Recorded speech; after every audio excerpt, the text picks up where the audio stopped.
Licenciada Yadira Albor Valdés es egresada de la Facultad de Contaduría y Administración por parte de la UNAM, socia fundadora de la firma Sydney. Ha sido reconocida como una de las fiscalistas más importantes de México por la revista Defensa Fiscal, integrante del Comité de Documentos Digitales de la AMITI, conferencista y expositora en temas contables y fiscales. Hoy, en IMEFI, damos la bienvenida a la licenciada Yadira Albor Valdés.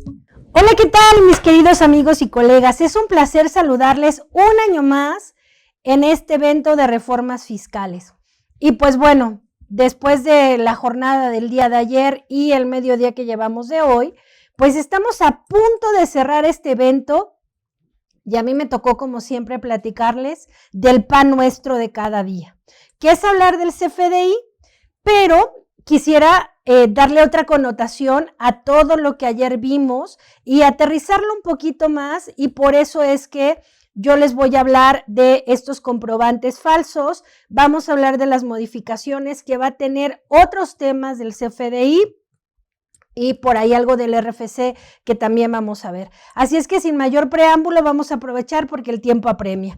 Y entonces déjenme les platico que vamos a abordar primero tener una visión completa de lo que es el CFDI actualmente. Quiero que dimensionen la base de datos que tiene la autoridad que va a poder explotar.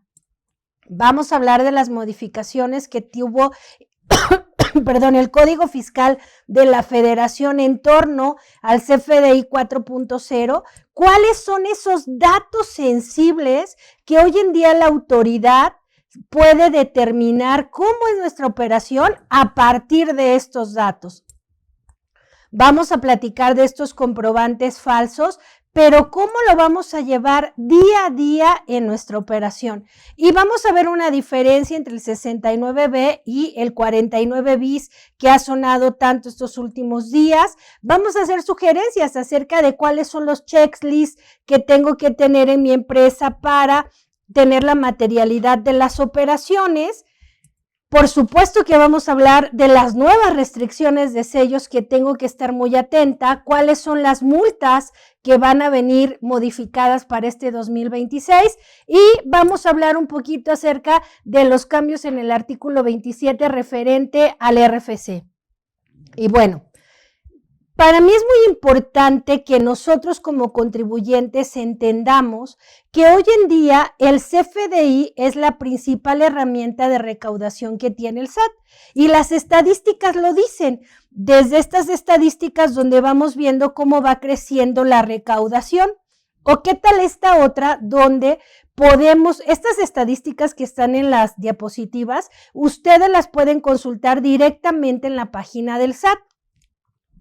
Esta primer estadística habla acerca del número de contribuyentes que pueden emitir CFDI. Si ustedes la ven en el 2011, escasamente eran 1,335 contribuyentes.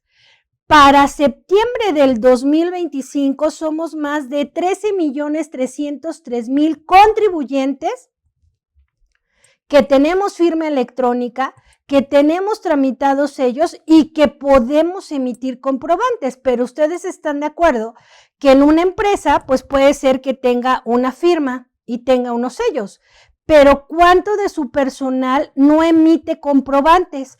Desde recursos humanos cuando emite la nómina, ventas cuando emite los comprobantes de ingreso, cuentas por cobrar cuando emite las notas de crédito, todo el mundo que puede emitir comprobantes.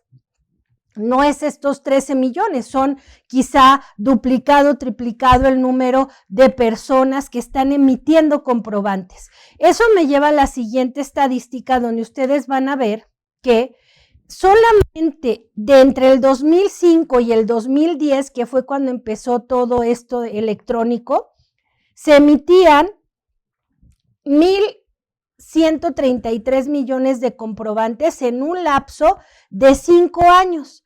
Actualmente, solamente septiembre del 2025 emitimos 8 millones, déjenme ver, aquí les dice 950,476,000 627 comprobantes en un mes. ¿Saben eso a cuánto equivale si yo hago el desglose? Quiere decir que en un día se están emitiendo 31 millones de comprobantes. En una hora se está emitiendo 1.320.000 comprobantes. En un minuto, 22.000 comprobantes. Y por segundo, 367 comprobantes. Ustedes saben lo que significa eso en una base de datos o en una metadata, como le llaman los informáticos, donde vienen datos del emisor, del receptor, del producto, de en qué momento me pagan, de los impuestos. Es una mega base de datos que la autoridad, en el momento que le empiece a explotar, o que no hablo de una explosión así, sino que le empiece a utilizar, salen muchos datos importantes que le pueden dar a él cierta información para poder determinar el comportamiento de los contribuyentes. De ahí que en la modificación que tuvo este 29A, para el 2026, a partir del 1 de enero del 2026, recordemos, artículo 29A del Código Fiscal de la Federación habla de los requisitos que deben de tener estos comprobantes que se están emitiendo día a día. Entonces, el primer cambio va a venir en la fracción quinta, que acuérdense que esta fracción quinta habla que los comprobantes deben de tener la clave, la unidad de medida, la cantidad del producto o servicio que estoy colocando en este comprobante. El cambio que tuvo esta fracción fue que adicionaron el inciso F. Esta fracción es la que habla, por ejemplo, de que cuando compro lentes tiene que venir desglosado lo que es la mica de lo que es el armazón, que tengo que indicar cuando yo trabajo coordinados, que son los choferes de los autobuses, pero esta fracción F que adicionaron dice que los contribuyentes que estén obligados a expedir comprobantes cuando distribuyen o enajenan hidrocarburos, llámese petróleo, gasolina, cualquier derivado, debo de agregar a mi comprobante fiscal el número de permiso vigente concedido por la Comisión Nacional de Energía. Quien recuerda todo el avance que ha tenido el CFDI, recordará que había dos resoluciones misceláneas, la de 24 y 25, que había una regla de resolución miscelánea donde pedía que cuando yo facturara hidrocarburos y petrolíferos utilizara el complemento precisamente de hidrocarburos y petrolíferos que nunca publicaron. La idea que tenía el SAT con este complemento es que al momento que yo facturara combustibles pudiera indicar la estación, o es decir, en qué lugar se ubicaba la estación, la bomba, número de serie que tienen estos controladores volumétricos para saber que el combustible que yo estaba consumiendo en realidad no venía del huachicol, ¿no? Pero la verdad es que este complemento se empezó a complicar aún más. Entonces, hasta el momento, aun y cuando siguen la resolución de 2025, este complemento no se ha publicado. ¿Hacia dónde va ahora la autoridad? Bueno, no te voy a pedir santo y seña en la factura, pero te voy a pedir que me indiques cuál es el número de permiso de vigencia que tienes en la Comisión Nacional de Energía. Y por ahí vamos a empezar a ver cómo se va moviendo este tema de hidrocarburos y petrolíferos. Entonces, ese es el primer cambio que voy a tener para el CFDI. Segundo cambio, pues obviamente habla de las cancelaciones. Originalmente en el 29A, en el antepenúltimo párrafo, indicaba que solamente podía cancelar comprobantes que hubiera emitido en el ejercicio donde los quería cancelar, es decir, los de 2025 hasta el 31 de diciembre del 2025. pero en reglas de resolución miscelánea había una reglita que decía que tenía hasta la fecha de la presentación de la declaración anual dependiendo del contribuyente. Eso quería decir que personas morales tenían 31 de marzo del siguiente ejercicio y personas físicas 30 de abril del siguiente ejercicio, sin olvidar que va a depender del tipo de comprobante, porque en el caso de la nómina ha salido una regla de resolución miscelánea que habla del último día de febrero para cancelar o modificar comprobantes de nómina. Pero ¿cuál fue el cambio? Que eso que estaba en regla ahora se lo llevaron al Código Fiscal de la Federación y ahora el texto dice que podré cancelar a más tardar en el mes en el cual tenga que presentar la declaración anual del impuesto sobre la renta, tal cual personas morales 31 de marzo del 2025 y personas físicas 30 de abril del siguiente ejercicio, que sería 26, y así sucesivamente. Eso quiere decir que esta reglita va a desaparecer. Ahora, muy importante, porque en los acercamientos que hemos tenido con la autoridad, es cierto que hay una fecha límite para cancelar, pero sabemos que técnicamente, creo que a más de uno de ustedes le ha sucedido que pueden cancelar comprobantes de otros ejercicios. Recuerden que la cancelación de un comprobante va a desaparecer el ingreso en la fecha de emisión que haya tenido esa factura. Entonces, entre el uso de comprobantes de egreso y cancelaciones hay una diferencia, porque la cancelación desaparece el ingreso de la fecha de emisión del comprobante y el comprobante de egreso, que es la nota de crédito, la devolución, la bonificación, va a disminuir administrativamente o contablemente el pago de esa factura. Obviamente fiscalmente va a ser una deducción anual, pero no desaparece el ingreso. Quiere decir que si yo tengo una factura en enero, que le hago una nota de crédito y la refacturo en marzo, tendré que acumular los dos ingresos. Ahora, regresando al punto de si puedo cancelar comprobantes de ejercicios anteriores. Recuerden que hay una multa en el Código Fiscal de la Federación que va del 5 al 10% por cancelar un comprobante, y dice este artículo que la multa podrá ser porque yo cancele comprobantes, bueno, más bien no cancele comprobantes con errores, los cancele fuera del plazo establecido. Eso quiere decir que si yo cancelara una factura en mayo del 2026 y la factura era de 2025, podría hacerme acreedora a una multa. Sin embargo, esta fracción también dice que si yo le emití con errores, entonces yo siempre lo que les digo, si me equivoqué en una factura de hace 2 años y estoy consciente que la factura está mal y tengo el soporte documental para cancelarlo, lo voy a poder cancelar. Pero siempre es muy importante que la cancelación asuma las consecuencias de la cancelación, porque muchos contribuyentes la cancelan y ya no pasó nada. A ver, espérame. Vas a cancelar, tienes que modificar tu contabilidad, si es necesario presentar complementaria de tus declaraciones, o sea, todo lo que implicó la generación del ingreso, pues va a tener las mismas implicaciones cuando lo cancelen, ¿están de acuerdo? Entonces, ojo. Lo que estaba en resolución ahora está en código y voy a tener hasta la fecha de la presentación de la declaración para cancelar comprobantes del ejercicio anterior. Y aquí habla de los comprobantes en general, correspondientes en el cual se expidió el comprobante, y habla en general porque habla de los comprobantes fiscales digitales por internet. Es decir, estamos hablando ingresos, egresos, nómina, traslado, recepciones de pago, aun y cuando algunos de ellos no requieren la aprobación del receptor del comprobante.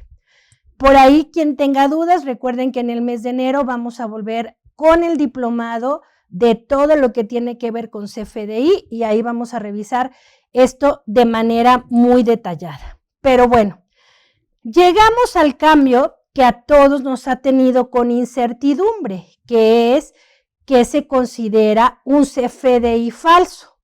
Y entonces, en una definición, si yo lo busco en la inteligencia artificial, que hoy en día contesta muchas cosas, dice que si los CFDIs no cumplen con los requisitos que amparan las operaciones existentes, verdaderas o actos jurídicos reales, se consideran falsos para efecto del Código Fiscal de la Federación, incluso cuando hayan sido timbrados por el SAT, porque obviamente para que un comprobante sea válido, tiene que ser timbrado. ¿Qué sucede al momento de timbrar? Que es uno de los requisitos del artículo 29A del Código Fiscal de la Federación. Al momento que lo timbre, ya sea el PAC o el SAT, va a validar la estructura del comprobante, va a agregar el sello y el UID, que es lo que le va a dar la validez al comprobante. Eso quiere decir que como tal, el XML no es que sea falso, pero entonces vamos a ir detallando poco a poquito este tema para aterrizarlo en la operación del día a día del CFDI. Entonces, en el 2025, el Código Fiscal de la Federación, artículo 29A, fracción 9, decía que uno de los requisitos eran los contenidos en las disposiciones fiscales que sean requeridos y dé a conocer el Servicio de Administración Tributaria mediante las reglas de carácter general. Eso quiere decir que tenía que hacerle caso al 29A, resolución miscelánea, anexo 20, guías de llenado, etcétera. Para el 2016 dice esta fracción 9 del 29A, que los CFDIs o los comprobantes fiscales tienen que amparar operaciones existentes, verdaderas o actos jurídicos reales. Los comprobantes fiscales que no cumplan con estos requisitos establecidos en esta fracción se considerarán falsos para efectos de este código. Empecemos a detallar para entender qué es que sea existente, qué es que exista la operación. En el ámbito jurídico, la existencia habla de que este comprobante debe de tener un objeto, debe de tener la voluntad y en algunos casos la solemnidad. A ver, cuando yo hago un CFDI por una venta, de entrada, si yo busco que tenga un objeto, pues es la actividad que estoy desarrollando. No sé si estoy hablando en términos, quisiera aterrizar más estos términos que son muy jurídicos, pero cuando hablo de una solemnidad, pues quiero pensar que es una operación seria, que hay de por medio un contrato, que hay una cotización, que el cliente sí existe, que yo también existo, ¿no? Por la actividad que desarrollo. Que sea verdadero, ¿qué es que sea verdadero? Para el SAT, una operación verdadera son aquellas transacciones comerciales o actos jurídicos que realmente ocurrieron y que el contribuyente puede demostrar con pruebas tangibles. Eso es lo que dice la definición para el SAT en lo que es una operación verdadera. Entonces, más adelante voy a hablar del 69B, pero como a manera de introducción, cuando hablamos de los CEFOS, estamos hablando de un contribuyente que de acuerdo al 69B no tiene activos, no tiene personal, no tiene cómo prestar el servicio y entonces como tal todo el contribuyente no tiene cómo atenderlo. Pero ¿qué les parece esta idea del comprobante falso si yo sí existo? Soy una empresa que tiene un domicilio fiscal, soy una empresa que tiene personal, soy una empresa que tiene toda la infraestructura, pero que si yo me dedico a la compraventa de computadoras, y no compro computadoras, ¿cómo puedo vender computadoras? No sé si me van siguiendo en esta parte de que sea una operación verdadera. Tengo toda la infraestructura y mis facturas dicen que vendo computadoras, pero cuando el SAT va a ver los CFDIs que yo recibo, resulta ser que ningún proveedor me ha vendido computadoras. ¿Eso no le sonaría a que es un comprobante falso? ¿Cómo vas a vender algo que no has comprado? Entrando de lo más sencillo y hablando de que el SAT tiene una base donde puede comparar, pero ahí les va esta otra. soy un despacho contable, presto servicios contables y de repente un cliente me dice, oye, Yadir, es que fíjate que necesito demostrar un arrendamiento. ¿Qué te parece si tú me facturas un arrendamiento por un mes para el trámite que voy a hacer? Yo voy a ver mi constancia de situación fiscal como despacho y en ningún lado de mi actividad, o sea, obviamente mi régimen dice que soy persona moral del régimen general, pero las actividades económicas que desarrollo hablan de la consultoría, de la contabilidad, de la capacitación, no del arrendamiento. Entonces, ¿cómo yo despacho contable puedo atreverme a facturar un arrendamiento? Eso quiere decir que esa operación no es verdadera. Olvídense de lo tangible porque siempre a nuestra mente hablar de un tangible significa algo que puedo tocar, ¿no? Algo que tengo. Pero hablando de un servicio, es tan fácil como comparar cuál es la actividad económica que estás desarrollando y en consecuencia qué es lo que puedes facturar, porque si estás facturando algo que no está dentro de este entendible, y déjenme les platico que ayer platicaba con nuestro querido Javier Martínez y le decía, es que ¿cómo explicas que un comprobante es falso? Yo le decía, pues es muy fácil, si yo fuera un despacho contable y quiero facturar aguacates, para empezar, ni mi actividad económica dice que tenga compraventa de aguacates por un lado, y por otro lado tampoco tengo un proveedor que me venda los aguacates. Y ya saben que nuestro querido Javier todas las agarra en el aire, incluyendo aquellas que yo no entiendo, y me dijo, oye, ¿y qué tal si me los dieron a consignación? Le dije, bueno, pues si te los dieron a consignación, yo pensaría que en tu contabilidad electrónica tendrías que tener esa cuenta de consignación, pero aunque fueran en consignación, si no es una actividad que yo desarrollo, eso quiere decir que si hoy en día lo quiero hacer, tendría que modificar mi constancia, ¿están de acuerdo? Para entonces yo poder facturar esto, pero es lo que yo aterrizo de lo que de la autoridad puede detectar como estos comprobantes falsos. Por eso inicié mostrándole las estadísticas y que ustedes visualizaran así como en la película de Matrix, así todos, imagínense todos los datos y que él fuera cazando. ¿Qué facturas contra qué compras? A ver, está muy raro, esto no puede existir. No sé si en este punto me van siguiendo y están de acuerdo en lo que la autoridad aterriza como comprobantes falsos. Otra definición que viene en esta fracción habla de actos jurídicos reales. Un acto jurídico real es aquel que tiene un sustento material económico genuino. Eso quiere decir que el SAT va a buscar que los contribuyentes cumplan con sus obligaciones de acuerdo a la actividad económica que desarrollen. Y yo no sé si recuerdan que hace 2 años, este mismo 29A, después de la fracción quinta, adicionó un párrafo que más adelante viene en una diapositiva, donde decía que si la autoridad detectaba que yo utilizaba descripciones, claves, unidades de medida que no correspondían a mi actividad económica, la autoridad de manera arbitraria podría cambiar mis obligaciones o inclusive el régimen en el que estuviera tributando. Ese párrafo lleva 2 años y no ha pasado nada. No ha pasado nada, pero hoy en día, al agregar este párrafo de comprobantes falsos, para mí me hace más lógica esta modificación donde dice que yo solo podría estar facturando claves de servicio o de producto que tengan que ver con mi actividad económica. Entonces, obviamente al final vamos a concluir todo este tema, pero fíjense, ¿qué diferencias hay entre el 69B que habla de los CEFOS y el 29A, fracción 9, que habla de los comprobantes falsos? De entrada, el 69B habla de empresas con facturas de operaciones simuladas.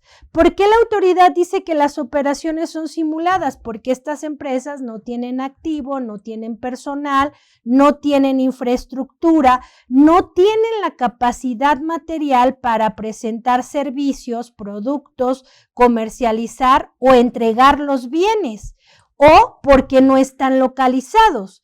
Pero si yo me voy al 29A, donde habla de CFDIs que no amparan operaciones existentes, verdaderas o actos jurídicos, entonces, ¿qué es lo que no están parando? No están parando la existencia, la materialidad, la trazabilidad, la capacidad y la razón de negocios.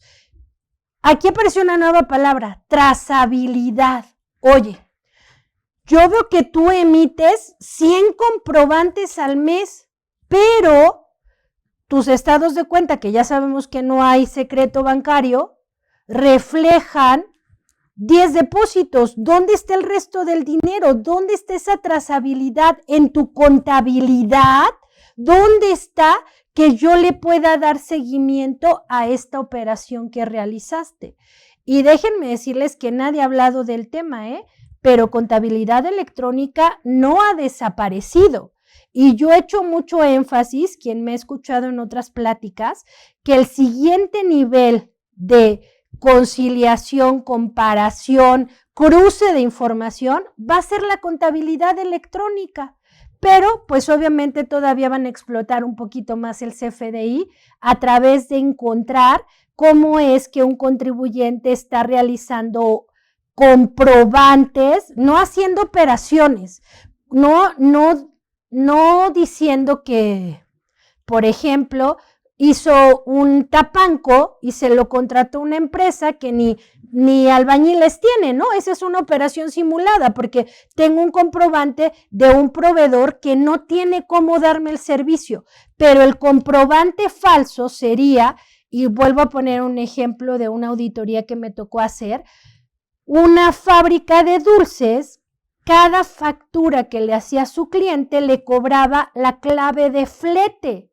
Entonces, cuando yo llegué y vi todas sus facturas, le dije, oye, pero si estás cobrando un flete, tendrías que retener primero el 4% de IVA, tendrías que tener camiones, por lo menos 2 parados afuera de la empresa, tendrías que tener los permisos de la Secretaría de Comunicaciones y Transportes, tus facturas tendrían que tener el complemento de carta aporte, muchas cuestiones, ¿no?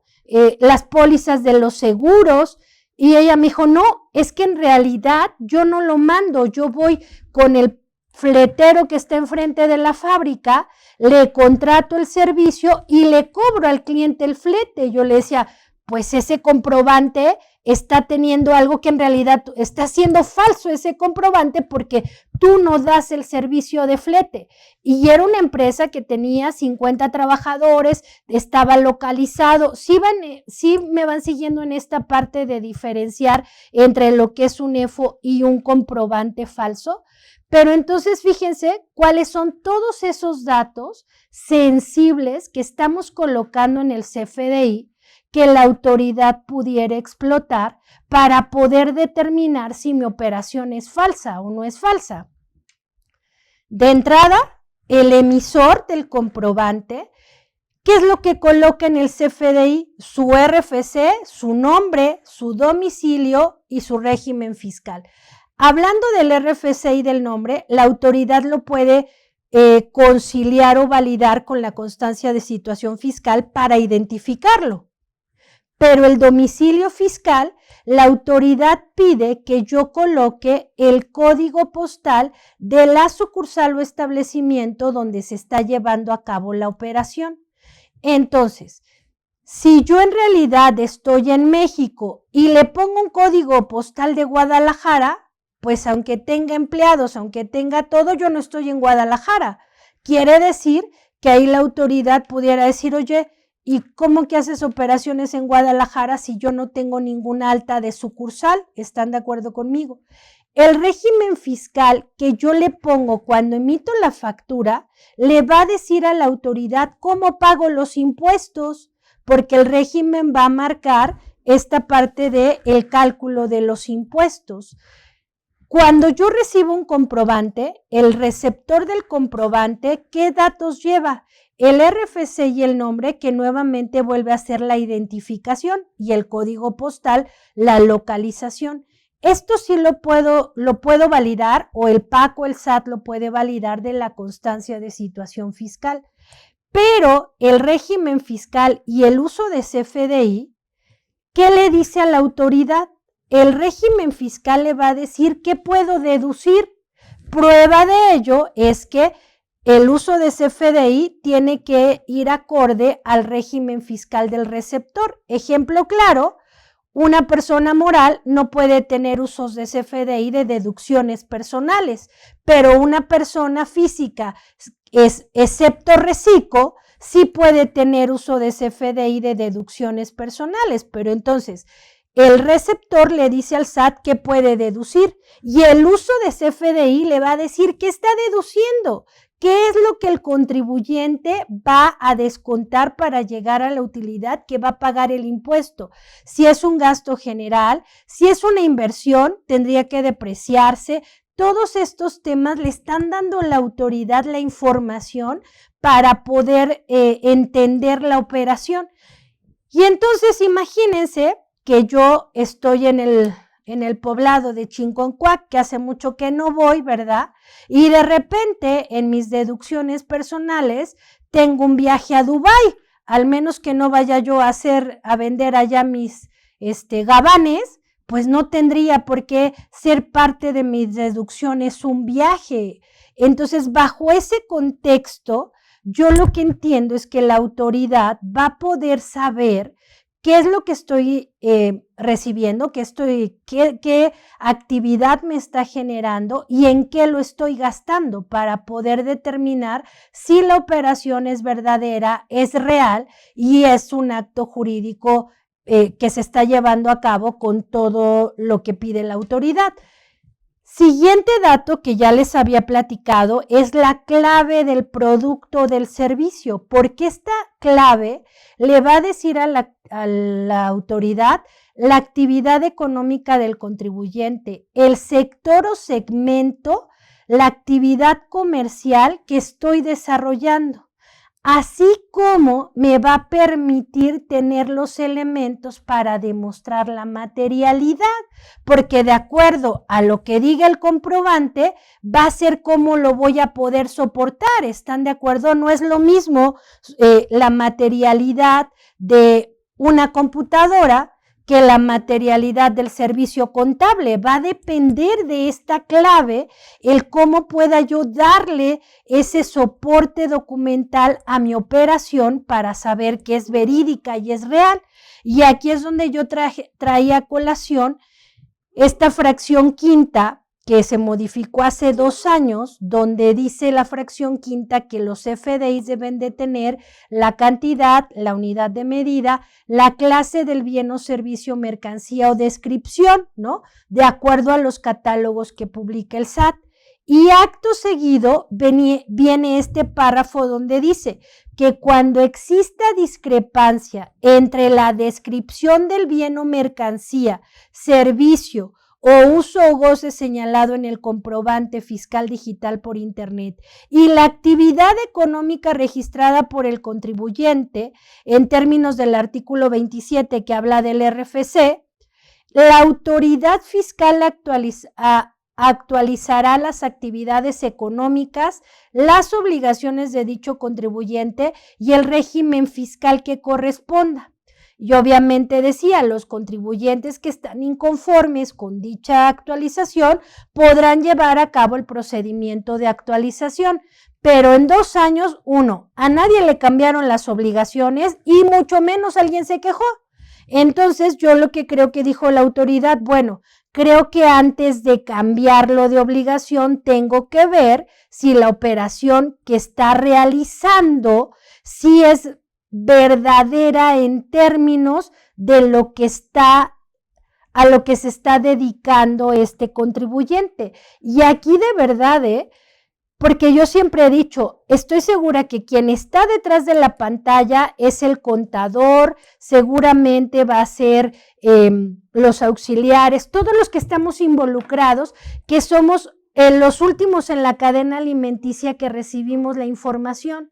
Pero creo que va a ser muy importante, los empresarios seguramente también están, los contralores, va a ser muy importante que empiecen a dar capacitación especializada al almacenista o al facturista, porque déjenme decirles que la clave de producto y servicio, como tiene más de 7 años, porque el CFDI tiene desde el 2014, ya tiene 11 años, pero la versión 3.3 ha de tener como unos 7 años cuando incluyeron los catálogos, tienen 8 caracteres. Esos 8 caracteres se dividen en división, en grupo, en segmento y en detalle. La autoridad me pide que yo estoy obligada a nivel segmento, que es el tercer nivel. No tengo que llegar al detalle, pero los primeros 2 dígitos que hablan de la división, si ustedes echan un clavadito al anexo 20 o a la guía de llenado del CFDI de este anexo 20, dice qué segmento o qué actividad económica le corresponden los 2 primeros dígitos. Y entonces yo tendría que estar revisando que las claves con las que estoy facturando correspondan a mi actividad económica. Y entonces aquí es donde yo hago la reflexión. ¿Quién da de alta el producto, el servicio con el que estás facturando? Porque el contador es el último que le llega. Bueno, al menos que sea multitax como muchos de nosotros que hacemos varias cosas. Pero entonces de verdad es un punto clave que le va a decir a la autoridad si mi comprobante es falso o no. ¿De acuerdo a qué? A la actividad económica que esté desarrollando. Siguientes 2 datos que de verdad son bien sensibles para la autoridad y que yo espero que después de tantas cartas invitación nos hayan quedado claros a todos. El método de pago y la forma de pago. El método de pago le va a decir a la autoridad si hay flujo de efectivo o no hay flujo de efectivo. Si es PUE, para la autoridad ya se cobró, aunque el dinero no haya entrado al banco. Si es PPD, pues todavía hay un lapso en lo que yo lo cobro. Y están de acuerdo que este dato, junto con el régimen fiscal en el que estoy tributando, le va a decir a la autoridad en qué momento estoy causando o acreditando el impuesto, ya sea que yo lo haya emitido o lo haya recibido. Y si es crédito, pues también va a depender el tipo de régimen. Y la forma de pago le va a decir si es deducible o no, de acuerdo al requisito del artículo 27 de la ley del ISR, fracción tercera, que dice que comprobantes de más de 2,000 pesos deben de tener una forma de pago bancarizada. Y el catálogo de formas de pago tal cual tiene una columna que dice si es bancarizado o no. De ahí que hoy en día el llenado o el prellenado de las declaraciones sea muy fácil a través de la lectura de estos datos. Entonces, importantísimo que revisen esto que hemos visto adicionado a estos otros 2 datos. ¿Se acuerdan que cuando les dije que el comprobante falso hablaba de trazabilidad o cómo saber que no era falso a través de la trazabilidad? Hay un dato que pareciera insignificante en los FDIs, pero que es el tipo de relación. El tipo de relación le va a permitir a la autoridad ver la trazabilidad que tiene ese comprobante. Ejemplo claro, que todavía mucho se nos hace bolas el barniz, es el tema de recepciones de pago y notas de crédito. Resulta ser que yo puedo tener una factura por 10,000 pesos con método de pago PPD y forma de pago 99. Pero resulta ser que a este cliente por pronto pago le voy a hacer un descuento. Entonces, la nota de crédito que yo le haga a este cliente tiene que venir relacionada con la factura de los 10,000 pesos. Posterior a ello, bueno, más bien, antes de la nota de crédito, el cliente me paga 8,000 pesos y como era PPD, le hago una recepción de pagos. Recuerden que la recepción de pagos en el agrupamiento de pago va a venir, bueno, de documento relacionado viene el saldo anterior, el monto pagado y el saldo insoluto. Eso quiere decir que el saldo anterior serían 10,000, el monto pagado serían 8,000 y el saldo insoluto serían 2,000. Si después de ello y esta recepción de pagos tiene el UID de la factura que me está pagando el cliente, si posterior a ello le hago una nota de crédito para que ya no me pague los 2,000 pesos, pues obviamente esta nota de crédito tiene que tener el UID de la factura que le voy a aplicar este descuento. Eso va a generar, y para muchos contadores todavía nos genera algo de agobio emocional, que la recepción de pago se va a quedar con un saldo insoluto. Pero en realidad no se queda con un saldo insoluto, porque con la nota de crédito pago los otros 2,000. Si yo en el tipo de relación de la nota de crédito le pongo nota de crédito y pongo el UID de la factura, ¿eso qué le va a dar al SAT? La trazabilidad de saber cómo se llevó a cabo esta operación. Pero todavía tenemos muchos contribuyentes que no están acostumbrados a los tipos de relación y entonces empiezan a dejar comprobantes aislados donde la autoridad ya no sabe ni dónde empieza ni dónde termina la operación. Y otro tema muy importante son los complementos. Los complementos del CFDI, ¿me pueden ayudar porque no me está llegando corriente a la computadora? Gracias. Los complementos, lo que le van a dar a la autoridad es el detalle de la operación de este comprobante. Y entonces es muy importante este detalle porque no va a ser lo mismo que yo haga un comprobante voy a poner un ejemplo, de aerolíneas, ¿no? De un boleto de avión, porque no me va a cuadrar el total que yo le pagué a la aerolínea, porque acuérdense que tiene un impuesto TUA. Este impuesto TUA no puede ir como tal en el comprobante, viene en un complemento. Entonces es muy importante que las aerolíneas nos facturen con el complemento de aerolíneas, porque ahí va a venir este impuesto que yo le pago a la aerolínea para poder volar.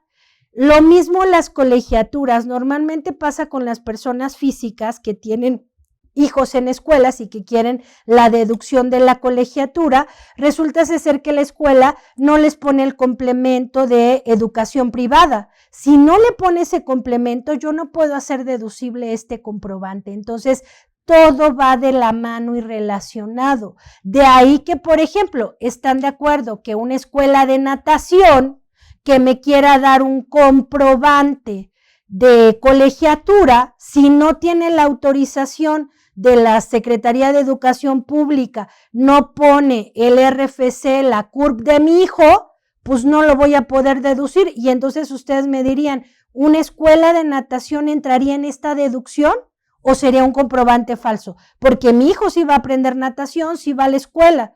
No sé si esto les va dando un mayor sentido en torno a cómo la autoridad pudiera determinar que un comprobante es falso, ¿no? De ahí que, ¿cuáles serían las consecuencias de que la autoridad presumiera que estoy generando CFDIs o comprobantes falsos? Se añadió el 29A bis, que dice que cuando la autoridad fiscal detecte que estoy incumpliendo con los requisitos del 29A fracción 9, que son los comprobantes falsos, que yo les haría la pregunta, ¿cómo creen que la autoridad va a detectar que estoy haciendo esto? Si hoy en día las invitaciones llegan a la orden del día porque compara mi declaración contra lo que dice el CFDI, pues ahora compararía mis CFDIs con mi constancia de situación fiscal, ¿no? O compararía mis CFDIs que emito contra mis CFDIs que recibo de los proveedores. Y entonces dice que si él detecta que estoy incumpliendo, podrá ejercer el procedimiento del 49 bis que está relacionado con el 42, fracción quinta, inciso G. La verdad es que esto parece más un trabalenguas que otra cosa, pero lo vamos a ir desarrollando poco a poco. En términos prácticos dice que si la autoridad detecta que estás emitiendo comprobantes falsos, te va a poder hacer una visita domiciliaria conforme al procedimiento del 49 bis. Y entonces, ¿qué dice el 42, fracción quinta, inciso G? De entrada, el 42 habla que la autoridad fiscal, con fines de comprobar que los contribuyentes, los representantes legales, los terceros, todos los involucrados, cumplan con las disposiciones fiscales y aduaneras, que en cuyo caso determinen que haya contribuciones omitidas o créditos fiscales, comprobar la comisión de delitos fiscales y para proporcionar información a otras autoridades fiscales, van a poder llegarme a revisar. El 42 habla en general de las visitas domiciliarias. La fracción quinta dice, la autoridad va a practicar visitas domiciliarias a los contribuyentes a fin de verificar que cumplan con las siguientes obligaciones. Y fíjense, intencionalmente puse el inciso A y el inciso G, que es el nuevo que se adicionó, porque el inciso A dice que la autoridad me puede visitar relativa a la expedición de comprobantes fiscales por internet y la presentación de solicitudes de aviso en materia del RFC. Es decir, puede llegar simplemente a decir, oye, estás facturando, ¿me puedes proporcionar tu RFC? Y listo, ahí se acabó.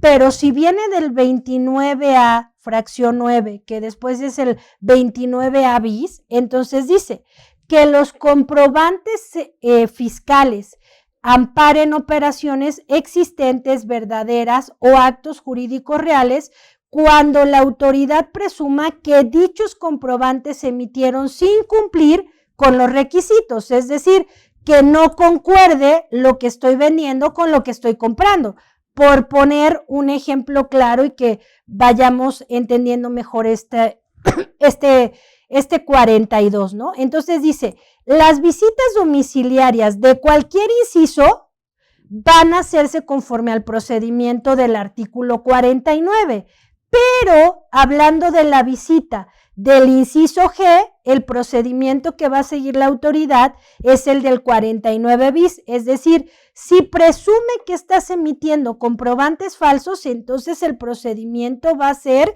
el del 49 bis. Ahora, ¿qué dice el 49 bis? Y mi intención no es que lo leamos todo, sino entender qué puede pasar.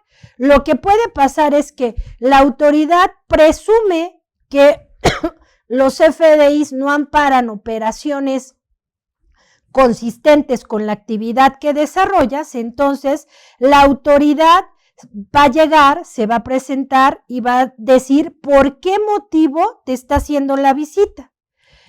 Pero en ese momento que llegue, automáticamente va a suspender los sellos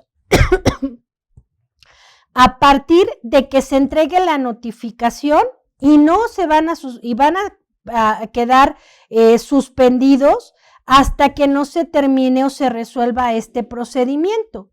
Después de ello, dice que también al momento de que llegue o que lleve a cabo esta visita, va a pedirte que ya sea en el domicilio fiscal, en el establecimiento donde llegue, presenten los servicios o comprueben cómo amparan o cómo están amparados estos comprobantes fiscales digitales. Pero entonces, ¿se acuerdan que platicamos que el emisor tiene que poner el código postal de donde está llevando la operación? Si pone un código postal donde no hay una sucursal, pues va a llegar la autoridad y va a decir, oye, pues este comprobante es falso porque aquí no hay nadie que tenga que ver con esa operación. Y creo que lo que empezó a generar un poco más de temor con los contribuyentes es que la autoridad en este 49 bis dice que en este procedimiento la autoridad puede iniciar la visita tomando fotografías, grabando videos o audios. Y yo creo que a nadie le gusta que lo grabe, ¿no? De ahí que a cuántos políticos no han cachado con la camarita, ¿no? Entonces, pues ahora el contribuyente va a quedar a expuestas de que la autoridad pueda grabar. Falta definiciones definitivamente, porque no creo que el visitador preste su teléfono particular, ¿verdad? Tendría que haber por ahí algunas definiciones, ¿no? Y obviamente le tiene que informar al contribuyente de cómo se va a llevar a cabo esta diligencia y, ojo, le tiene que avisar que lo están grabando. Y creo que por ahí han escuchado esa grabación de esta llamada está siendo grabada para fines de calidad en el servicio. En teoría el visitador tendría que hacer lo mismo. Oye, te voy a estar grabando para que no te tome por sorpresa. Insisto, el procedimiento tiene varios incisos, pero yo lo quise resumir de esta manera. El contribuyente emite CFDI sin que exista sin que pueda comprobar la existencia, la materialidad, la trazabilidad, la capacidad y la razón de negocios.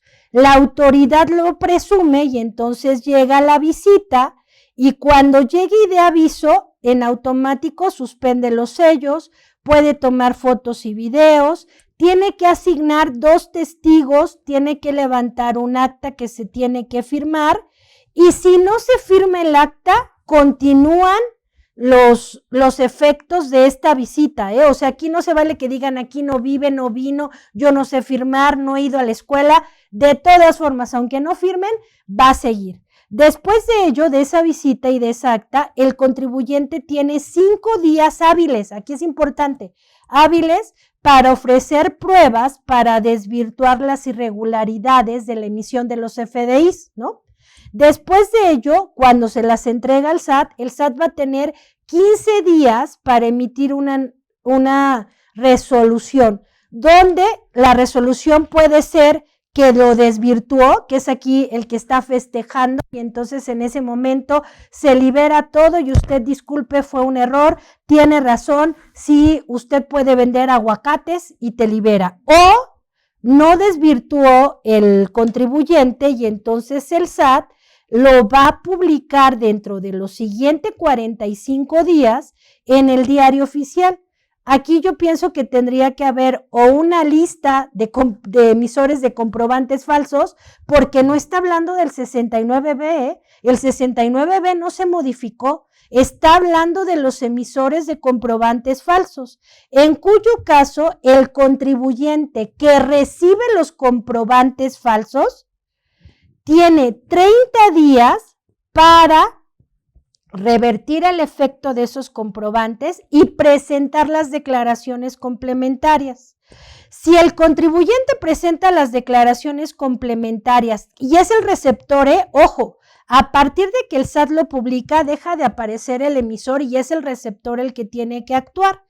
Si yo presento lo que dice la autoridad, se publica y tienes 45 días para quitar los efectos, presentar complementarias y pagarme lo que hizo falta de los impuestos. Si no presentas declaraciones complementarias, entonces, después de esos 30 días, el SAT puede restringir tus sellos. Oye, pero yo ni emití el comprobante, yo lo recibí, sí, pero lo siento, como no te corregiste, te restrinjo los sellos y a partir de ese momento podría empezar un procedimiento aclaratorio, porque si en los siguientes 30 días presento la complementaria, están de acuerdo que di por hecho que el comprobante era falso y pues ya valí, ¿no? Esto me lleva a que este procedimiento, que lo han estado viendo, no lleva más de 24 días. Y obviamente el 49 bis dice que este procedimiento tiene efectos penales, que es donde entra el 113 bis que dice que pues obviamente quien no pueda desvirtuar, pues ahí está en la cárcel de 2 a 9 años de prisión, ¿no? Este es el 49 bis que habla de comprobantes falsos. El 69B, perdón, habla de contribuyentes sin activos, sin personal, sin infraestructura, sin capacidad material y no localizados. Y entonces en ese momento el SAT notifica vía buzón tributario, eso es lo que va a hacer. Después de publicar, pues obviamente el contribuyente tiene 15 días para desvirtuar que sí tiene infraestructura, que sí tiene personal, inclusive puede pedir 5 días más.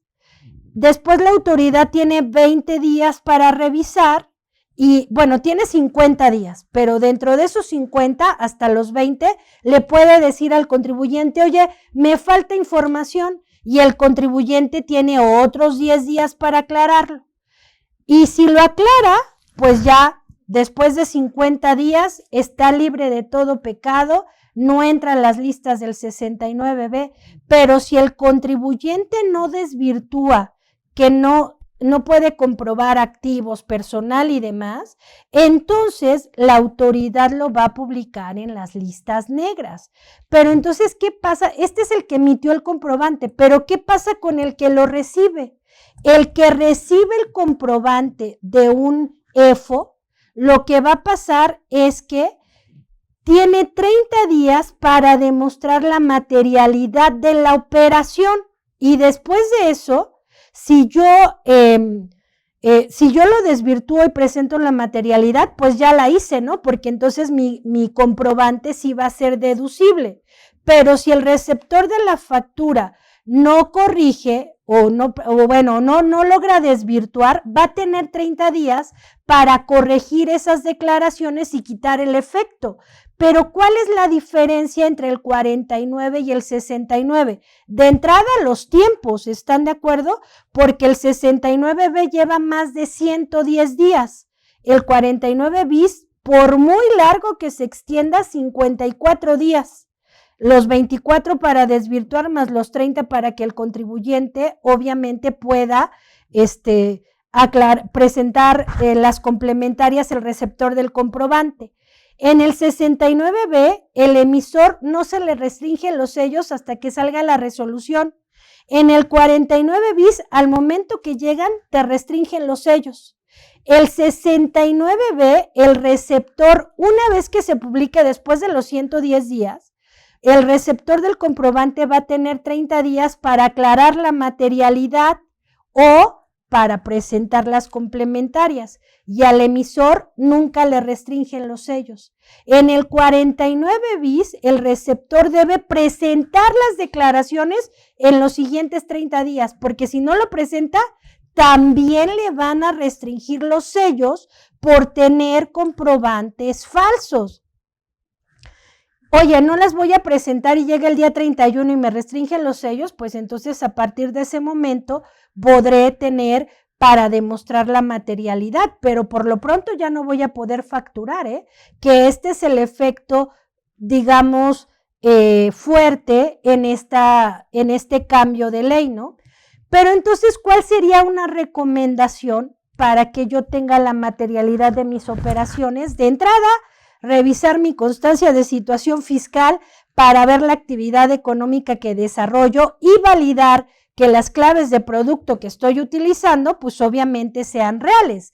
Pero también, ¿qué tendría que hacer? Identificar tanto a clientes como a proveedores para saber el régimen fiscal en el que están tributando, y tenerlos identificados implica quizá tener su acta constitutiva para ver el objeto de la empresa, su constancia de situación fiscal, validar que no estén en las listas negras. 2, tener contratos o documentación que respalden las operaciones, órdenes de compra, órdenes de servicio, algo que valide que el trabajo lo realicé, comprobantes fiscales y registros contables. Tengo que validar que cumplan con todos los del 29, los del 29A y hacer los registros contables de estos comprobantes para tener la trazabilidad. Entrega del bien o servicio, tener evidencia de que lo entregué, y aquí es donde entra otro comprobante, el CFDI de traslado. Todo el mundo está negado a hacerlo, pero créanme, eso le diría a la autoridad la trazabilidad de cómo le entregué el material a mi cliente, cómo me lo entregó el proveedor, de dónde llegó ese. Tener todos los papeles de la contraprestación de pago, evidencia de transferencias, cheques, bancos, flujos de efectivo y sobre todo la razonabilidad y coherencia económica, que lo que mi proveedor me vende sea en realidad a lo que me estoy dedicando, ¿no? Entonces, mucho ojo con estos temas para que no, obviamente, consideren los comprobantes falsos. Hablando de restricción de sellos, aunque ya lo vimos en el 49, pues el 17H bis del Código Fiscal de la Federación habla de la restricción temporal de los sellos, ¿no? Y insisto, tiene varias fracciones, yo solamente para poner en antecedente, la fracción primera dice que los pueden suspender cuando detecten que el contribuyente en un ejercicio fiscal y estando obligado a ello, omite la presentación de la declaración anual, transcurrido un mes posterior a la fecha en que esté obligado. A nadie se los han suspendido por presentar su declaración anual después, pero aquí está.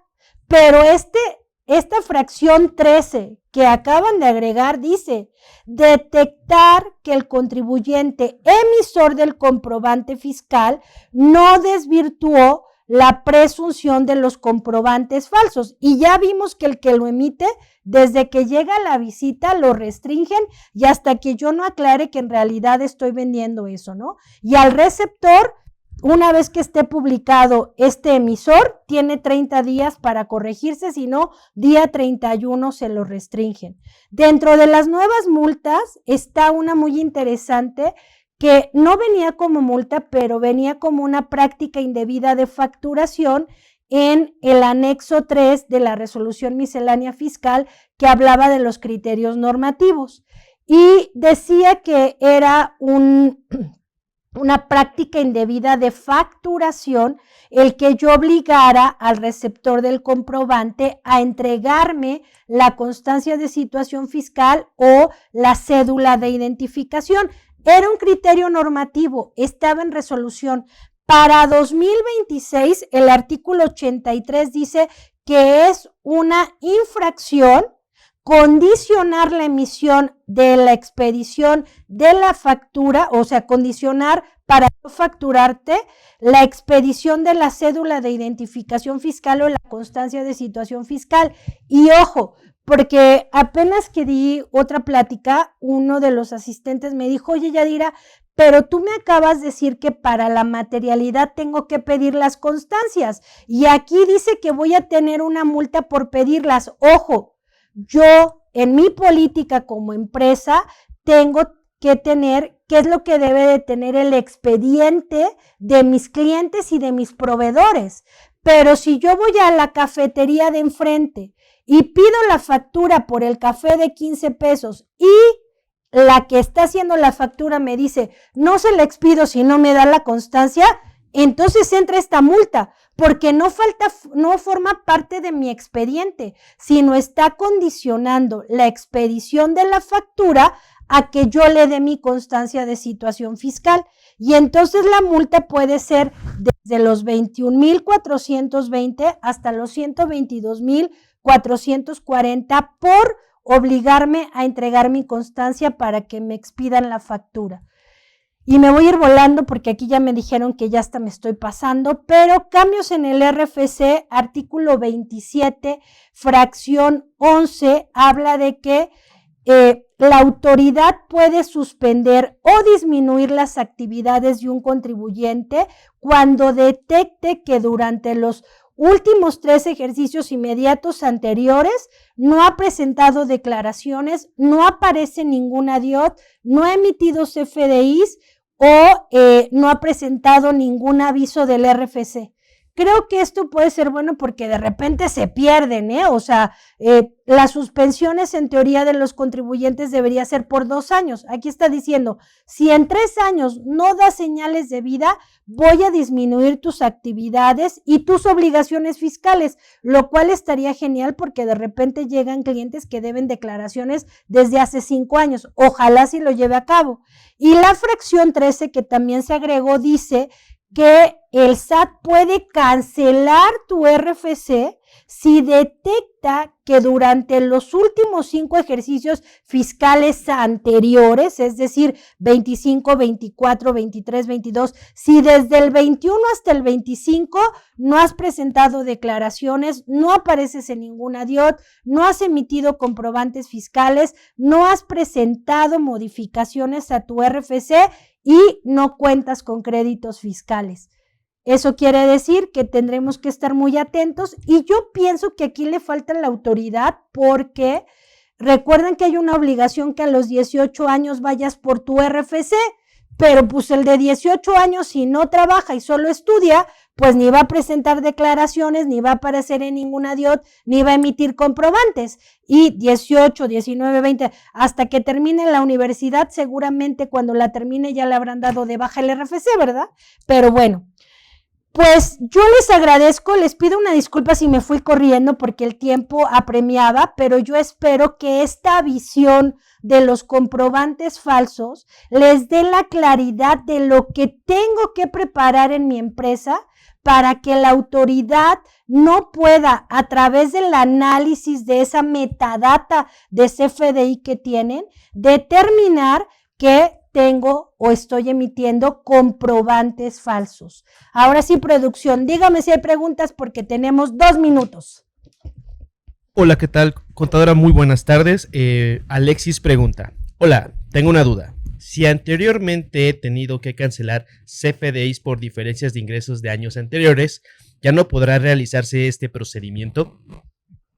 Técnicamente sí, Alexis, y yo te pido que verifiques porque en el 29 del código dice que para yo cancelar comprobantes de ingreso, porque aquí solamente viene condicionado para ingresos, debo de tener el soporte documental y la justificación de por qué los voy a cancelar. Entonces, si yo tengo ese soporte documental, quiere decir que tuve algún error y en consecuencia no me aplicaría la multa, pero tengo que documentarlo muy bien y obviamente asumir las consecuencias de cancelarlo, como les comenté, corregir contabilidad, contabilidad electrónica, presentar complementarias de impuestos si es que lo amerita. Perfecto. Isaí pregunta, si soy una empresa de transporte y mi actividad económica es transporte foráneo, pero para mi actividad compro camiones y al cierto tiempo los vendo, ¿tengo que tener dado de alta la actividad de compraventa de tractocamiones? No necesariamente porque esto entraría a la parte de otros ingresos. Pero si fuera en la generalidad, porque quiero pensar que un camión te va a durar, no sé, 6, 5 años, no sé cuánto te dure, y ahí esporádicamente vas a tener la venta de una factura y obviamente vas a tener cómo justificar esa operación porque estás renovando este camión. Pero si de manera constante tú vendes, te dedicas al servicio foráneo y aparte vendes camiones, pues entonces sí tendrías que dar de alta esta actividad. No sé si me explico cuando hablo de tu operación diaria, que es la que tendrías que estar cuidando.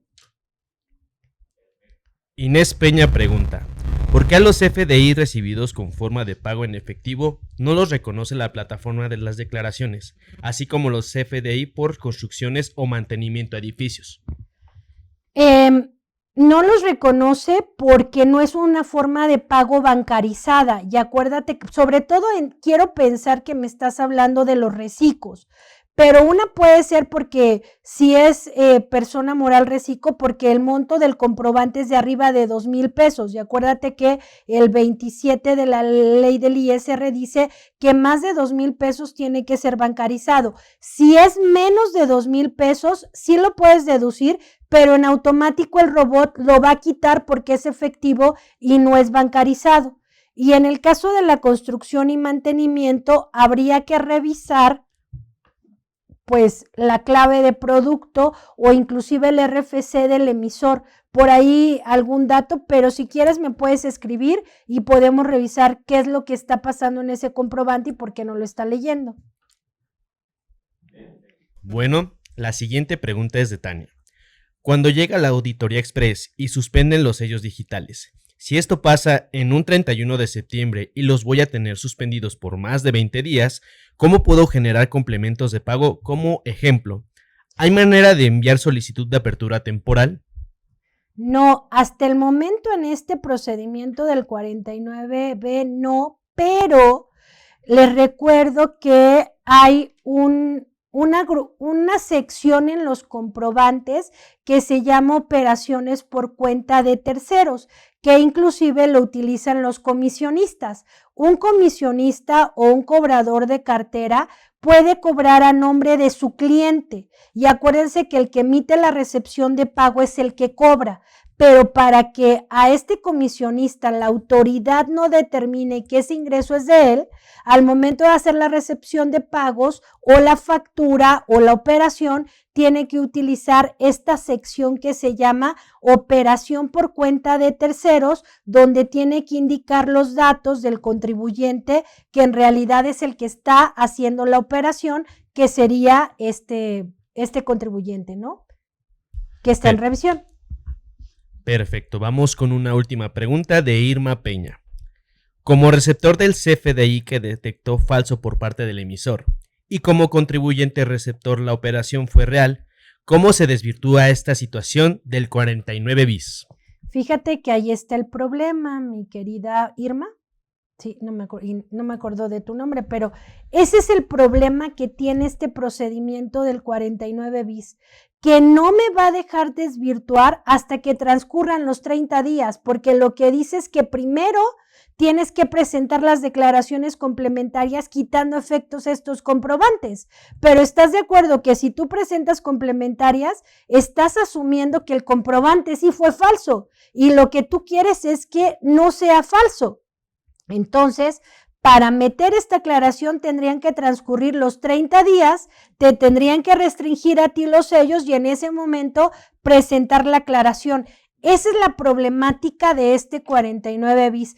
Pero yo tengo la esperanza, y digo tengo la esperanza porque ya le prendí mi veladora a Sansat, que en reglas de resolución miscelánea nos dé una pequeña luz, porque si no, de verdad, sería una injusticia y es ahí donde yo digo, sí tendríamos que preocuparnos, olvídense de los CEFOS, de la operación diaria. Si antes contratábamos gente para validar, ¿se acuerdan cuando eran impresos que tenías que buscar en la página del SAT que tu número de autorización estuviera vigente para los comprobantes impresos? Pues ahora tendrías que contratar a alguien que revisara que lo que estás facturando corresponde a tu actividad y lo que estás comprando de igual forma. Entonces, creo que esa es la preocupación que sí nos puede dar en el día a día, o sea, sin llegar a extremos, es el pan nuestro de cada día.